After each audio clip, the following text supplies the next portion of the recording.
Hello, Olympia. Howdy. Today we're talking about the June 17th, 2025 Olympia City Council meeting. And it was emotional, also really technical. But yeah, I think that's how I'd sum it up. All right. Well, this is Council in 10.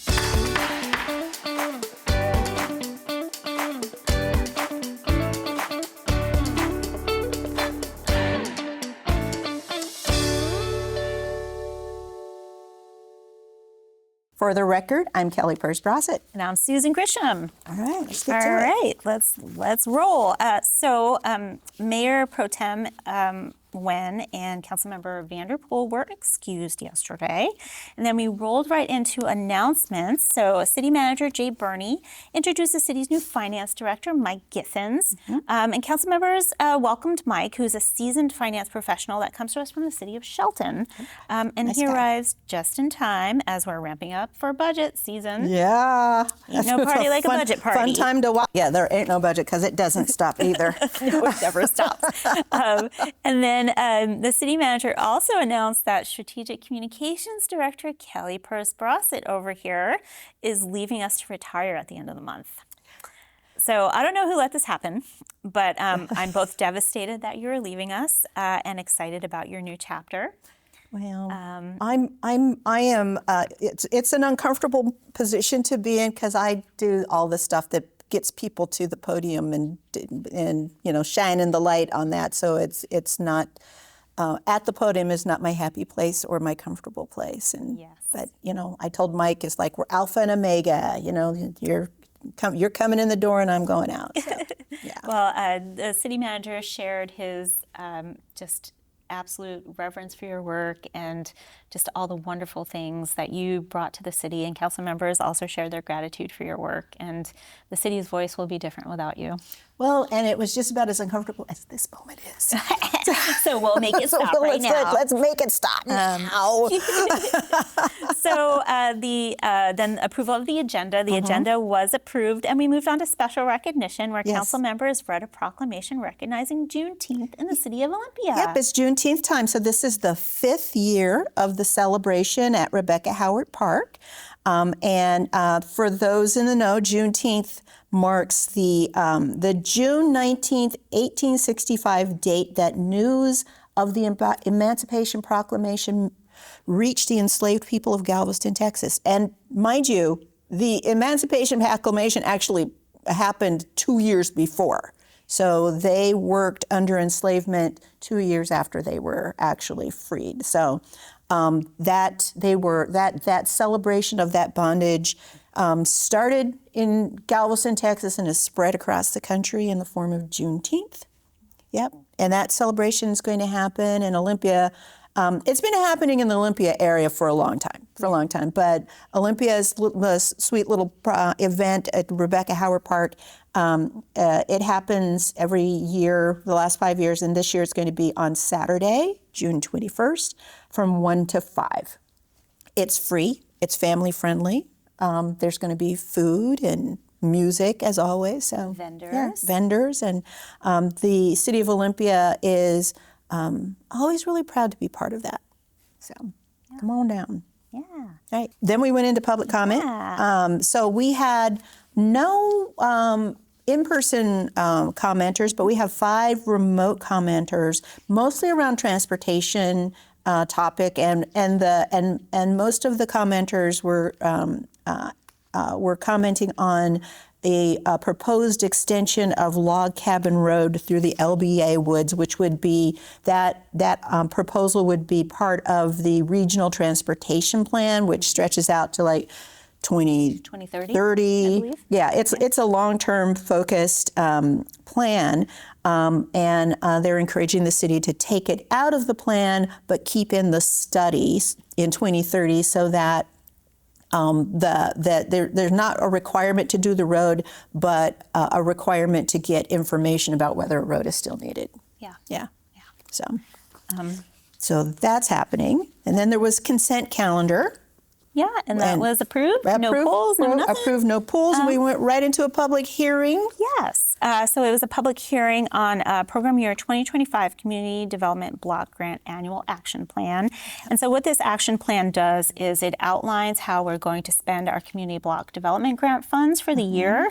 And many of those projects support housing, supports keeping folks in their housing, supports small businesses growing and learning. Yes. And really supports helping some of the most vulnerable community members in our community.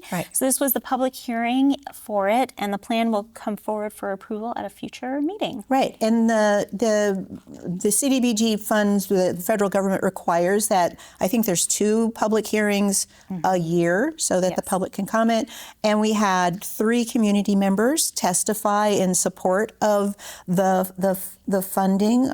All of them had been impacted by the funding, either with small businesses or supporting their ability to provide more housing in the community. So it's pretty cool. Yeah. And then we went on to other business, and on the top of that was the Hands-on Children's Museum funding and bond proposal. And City Manager Jay Burney led that, and also Patty Belmonte, the Executive Director of the Hands-on Children's Museum. So basically, the Hands-on Children's Museum is super popular, one of the most popular museums, children's museum in the country, and they need to expand. They've been where they are since 2012, I believe. Yes. And so the proposal is to do that expansion with funds from the Public Facilities District, which were the funds used to create that building in the first place. And those funds can only be used for the Hands-on Children's Museum or the RAC, the Regional Athletic Center. Yes. I'm making up those. I believe it is, and that's in Lacey. Yeah, it's in Lacey, and it's called the RAC. What I say those letters stand for. So this would be about $20.5 million in project funding to expand the museum, and that would include allowing the museum to secure property adjacent to it for that expansion. Council approved the funding strategy in the bond sale. And following approval, then this proposal goes to the to the Public Facilities District Board for approval, and then back for ordinances and that sort of stuff later, I think maybe in the summer. Yeah. But it's pretty exciting and needed. It's a vibrant part of our community. Yeah, and it brings people from all over the state and the country, and also the world. There was a family from France that Patty Sherrod visited, and they went for 3 days in a row. Right, so pretty exciting. Pretty fun. So then we moved on to acceptance of the goals and policies for the Capital Facility Plan chapter of the Olympia 2045 Comprehensive Plan. This is all part of the technical part of the meeting. Yeah. So staff reviewed that chapter and the items in the plan, and this is kind of a first stop at council for this. Right. So one of the things that council asked is they had some changes that they wanted to make in the chapter, right. And if they accepted it last night, well, there would be still time for to changes. Do that, yeah. And so what the resolution really outlines is acceptance of sort of the overarching, makeup of the chapter, but not necessarily details. Right, exactly. And so council will get another bite at the apple to make any changes and to do the final approval later this year, when the whole comprehensive plan comes before council. Right. And the CFP part, the capital facilities plan, that gets updated every year. But the goals and policies behind the capital facilities plans, which is really what the chapter is about, that hasn't been updated since like 2014 when the last comprehensive plan update. So this is needed, and the world changes. Indeed. So, yep, it does. And so council accepted it, and there's still going to be changes. And then we went into another acceptance, again, more technical. And this one was acceptance of the utilities chapter of the comp plan. And Susan Clark, our engineering and planning manager in Public Works, and Ron Jones, the program and planning supervisor, also in Public Works, they presented. And this was focused on our utilities. I believe our utilities are drinking water, water resources, which includes wastewater and stormwater, and then waste resources, which includes garbage and organics. And recycling. And recycling. So those are really super important utilities to the city. This was also a little technical piece, and there was some changes. I think the Councilmember Cooper asked to update the list of private utility providers in there. So they approved the resolution accepting the chapter, but when it comes before them again, it will be updated. Right.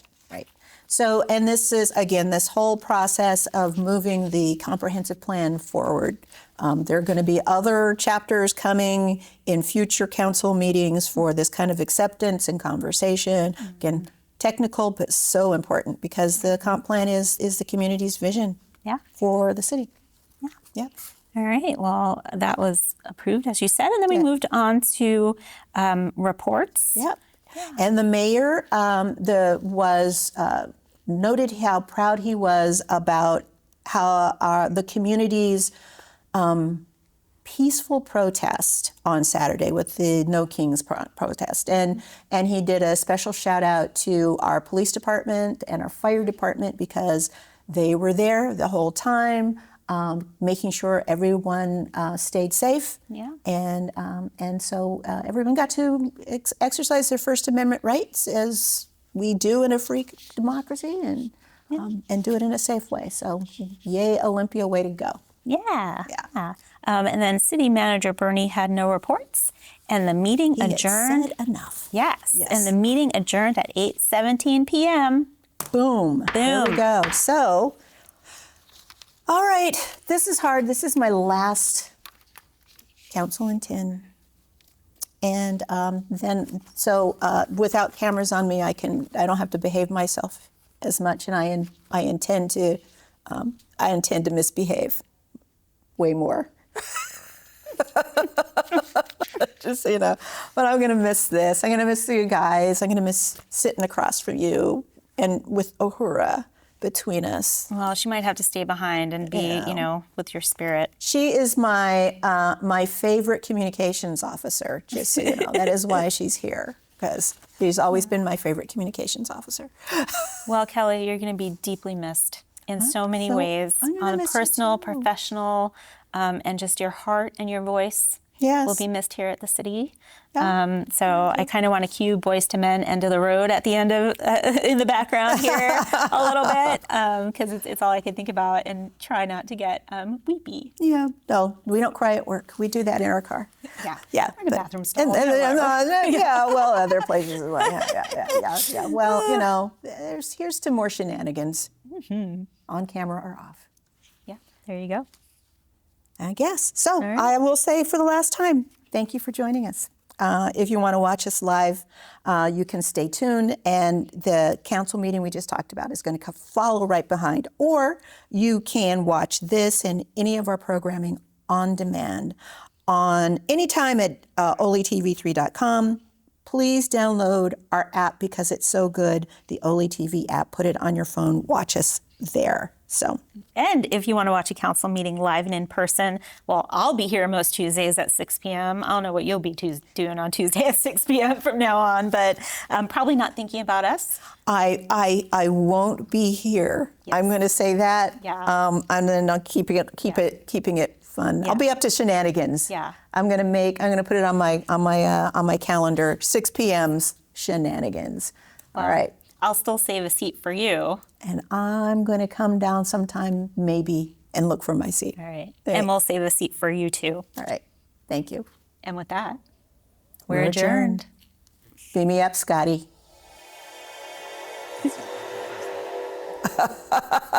So good.